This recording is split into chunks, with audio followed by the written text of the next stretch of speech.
شهر رمضان الذي أنزل فيه القرآن. السلام عليكم ورحمة الله وبركاته. الحمد لله الذي من علينا بشهر رمضان، شهر الرحمة والمغفرة والعتق من النار، والصلاة والسلام على سيدنا محمد الذي أرشدنا إلى طريق التقوى والإحسان. أما بعد. ناظرین کرام، رمضان المبارک اپنی پرسعادت گھڑیوں کے ساتھ رخصت ہونے والا ہے۔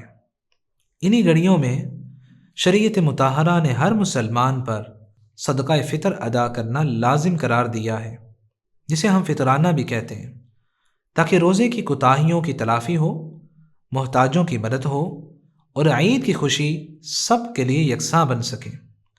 یہی وہ عبادت ہے جو بندے کے انفرادی تقویٰ کو اجتماعی خیر میں بدل دیتی ہے، دلوں میں باہمی ہمدردی پیدا کرتی ہے اور عید کے دن کسی کو محرومی کا احساس نہیں ہونے دیتی۔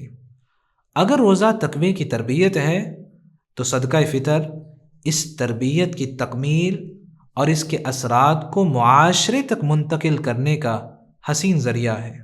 آئیے آج کی نشست میں ہم صدقۃ الفطر اور اس کے شرعی مسائل کو 6 نکات کی صورت میں جانتے ہیں۔ پہلا نکتہ، صدقہ فطر یہ ہر مسلمان پر فرض ہے۔ صحیح بخاری میں عبداللہ ابن عمر رضی اللہ تعالیٰ عنہ روایت کرتے ہیں، فرض رسول اللہ صلی اللہ علیہ وسلم زکوٰۃ الفطر، نبی اکرم صلی اللہ علیہ وسلم نے مسلمانوں میں سے ہر ایک پر فطرانہ ادا کرنا فرض قرار دیا۔ علی العبد والحر، وہ چاہے غلام ہو یا آزاد ہو، والذکر والانثی، مرد ہے یا عورت ہے، والصغیر والکبیر من المسلمین، اور مسلمانوں میں سے کوئی چھوٹا ہے یا بڑا ہے، ہر ایک پر فطرانہ ہے۔ اس حدیث کی روشنی میں ہر مسلمان پر صدقہ فطر ادا کرنا یہ لازم ہے، وہ چاہے بڑا ہو یا ایک دن کا بچہ ہو۔ دوسرا نکتہ، صدقہ فطر کے 2 مقاصد ہیں، روزوں کی کمی کوتاہی کو معاف کرنا اور مساکین ضرورت مندوں کی دلجوئی کرنا اور تعاون کرنا ہے۔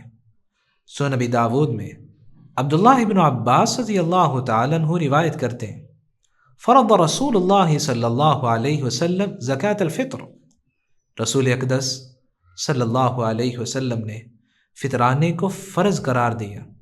کیوں؟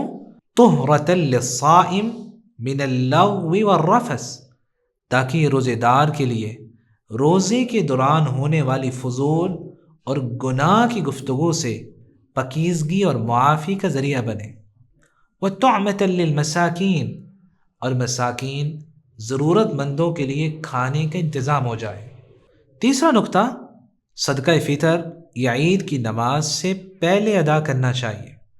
صحیح بخاری میں عبداللہ بن عمر رضی اللہ تعالیٰ عنہ روایت کرتے ہیں، امر بها ان تؤدی قبل خروج الناس الى الصلاة، آپ صلی اللہ علیہ وسلم نے حکم دیا کہ صدقۃ الفطر عید کی نماز کے لیے لوگوں کے نکلنے سے پہلے ادا کرنا چاہیے۔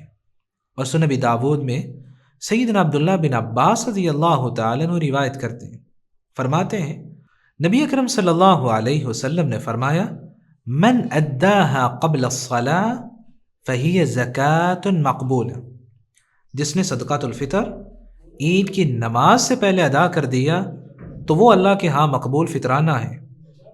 ومن اداها بعد الصلاة فہی صدقۃ من الصدقات، اور جس نے اسے عید کی نماز کے بعد ادا کیا تو وہ عام صدقات میں سے ایک صدقہ ہے۔ اسی طرح اگر کوئی چاہتا ہے کہ وہ عید سے 2 یا 3 دن پہلے ہی صدقہ فطر ادا کر دے تو وہ کر سکتا ہے، جس طرح کہ فقہا نے صحیح بخاری میں موجود سیدنا ابو ہریرہ رضی اللہ تعالیٰ عنہ کی حدیث سے استدلال کیا ہے۔ سیدنا ابو ہریرہ رضی اللہ تعالیٰ عنہ کہتے ہیں، وکلنی رسول اللہ صلی اللہ علیہ وسلم بحفظ زکوٰۃ رمضان، مجھے اللہ کے رسول صلی اللہ علیہ وسلم نے رمضان کے فطرانہ کی حفاظت پر معمور کیا۔ پھر 3 دن ان کے پاس شیطان آیا، جو مشہور واقعہ ہے۔ تو گویا صحابہ کرام عید سے چند روز پہلے ہی فطرانہ ادا کر دیا کرتے تھے، لیکن عید سے 10-20 دن پہلے ادا کر دینا یا رمضان کے شروع میں ادا کر دینا یہ سنت طریقہ نہیں ہے۔ چوتھا نقطہ، صدقۃ الفطر یہ صرف مساکین کا حق ہے، اس لیے صرف مساکین ہی کو دینا چاہیے۔ جس طرح کہ سنن ابی داود کی روایت میں نبی اکرم صلی اللہ علیہ وسلم نے فطرانے کے مقاصد کو بیان کرتے ہوئے فرمایا وَطُعْمَةً لِلْمَسَاكِينَ، فطرانے کا مقصد مساکین کے کھانے کا انتظام کرنا ہے۔ مسکین کسے کہا جاتا ہے؟ هو الشخص الذي لديه دخل او مال لكن لا يكفي لسد حاجته الاساسیہ، مسکین وہ شخص ہے جس کے پاس آمدنی یا مال تو ہے لیکن وہ اس کی بنیادی ضروریات جیسے کھانا ہے، کپڑا ہے، اسے پورا کرنے کے لیے کافی نہیں ہے۔ اور عام لفظوں میں مسکین اسے کہا جاتا ہے جس کی آمدنی کم ہو لیکن ضروریات زیادہ ہوں، تو اس شخص کو فطرانہ دینا چاہیے، یہ سنت طریقہ ہے۔ پانچواں نقطہ، صدقۃ الفطر یہ اجناس کی صورت میں ادا کرنا چاہیے۔ صحیح بخاری میں ابو سعید خدری رضی اللہ تعالیٰ عنہ بیان کرتے ہیں كنا نخرج فی عہد رسول اللہ صلی اللہ علیہ وسلم یوم الفطر، ہم نبی اکرم صلی اللہ علیہ وسلم کے زمانہ میں عید کے دن فطرانہ نکالا کرتے تھے۔ صاعا من طعام، ایک سا غلہ اناج کا، او صاعا من شعیر یا ایک سا جو کا، او صاعا من تمر یا ایک سا کھجور کا، او صاعا من عقط یا ایک سا پنیر کا، او صاعا من زبیب یا ایک سا منقع کشمش کا فطرانہ نکالا کرتے تھے۔